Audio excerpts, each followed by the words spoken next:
Hi there, Chris from TotallyEV, and here I'm doing a dedicated audio review of the Lexus RZ, and this review will apply to the 300e and the 450e. If you want a detailed review of the vehicle itself, make sure you check it up on your pop-up banner or by following the links down in the description below.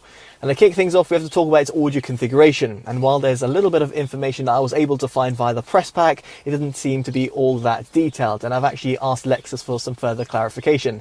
If I get it, I'll pop it in this video or down the description below. But effectively, in the Urban, Premium and the Premium Plus trims, you'll have a 10-speaker setup with a subwoofer. If, however, you go for the Takumi trim, you'll have a 13-speaker Mark Levinson system that has a Harman amplifier. And yes, that also includes a subwoofer. Now, if you do want to adjust the audio and you want to tinker around with it, you'll want to navigate on the 14-inch display. And here you'll find a treble, mid and bass setting, at least for the stock 10-speaker setup. And I've actually taken one notch off bass and left the other settings untouched, including the balance and fader. Now, it's actually quite surprising that the sound menu is a little bit convoluted, because if you do want to find the surround sound option and also the automatic sound leveler, you'll actually have to go in a different menu. So I just wish that Lexus had actually thought about this, but nonetheless, you'll find these different options if you do tinker around with the infotainment system. I've actually enabled the surround sound option and also left the automatic sound levelizer enabled as well, because it does aid the overall audio reproduction while you're on the move. Now, for you to connect up to the infotainment system, you have got Bluetooth, and here it's fantastic to see that you've got the SBC, AAC and the LDAC codecs, the latter actually being very rare in a vehicle. Now, for those who are not aware, the LDAC codec is pretty much present on every single Android device, and as a result means that you can enable this via your Bluetooth menu and benefit from much better audio fidelity because it's reducing the transmission loss. For those people who are on iPhone, however, you're going to be limited to the AAC codec only.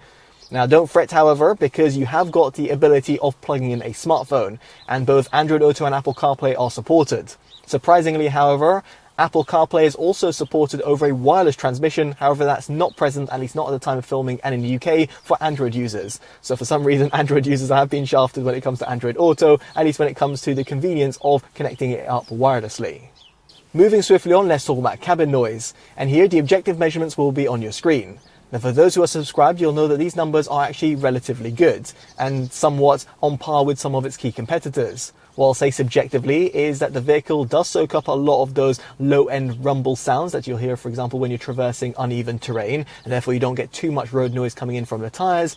And equally, when it comes to wind noise, well, you don't hear that much wind deflecting off the A-pillar. So the vehicle has been designed pretty aerodynamically in order to give you a pretty serene in-cabin experience. Now, with all that said and done, let's get onto an audio demo. I'll be placing the camera and microphone in 4 separate positions and playing back a track. It's from Priya J and it's titled Like Me.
Now, I do appreciate an audio demo over YouTube isn't quite ideal, so let me give you my own subjective opinion as someone who's reviewed over 700 audio-related devices. Now, first off, when it comes to the sub-bass extension, it's certainly there. That dedicated subwoofer does drive some of that low-end rumble, and therefore for those people who are a little bit bass heads, then you'll certainly appreciate that low-end extension. It's not quite as good as some of the more premium audio systems out there on the market that extend even further, but nonetheless, it is still pretty good. Now, as for the overall mid-bass impact, I actually felt it pretty hearty, both at the front and rear of the cabin. The woofer drivers that I found within the doors actually do a pretty good job. So much so that even for someone like myself who does like listening to R&B, dance and EDM tracks, I actually had to reduce the bass by 1 notch. To an extent, I kind of wanted a 1.5 level because 2 was a bit too much, while 1 was just a little bit too little. This is all, of course, very subjective, but I just found that the bass emphasis was quite loud.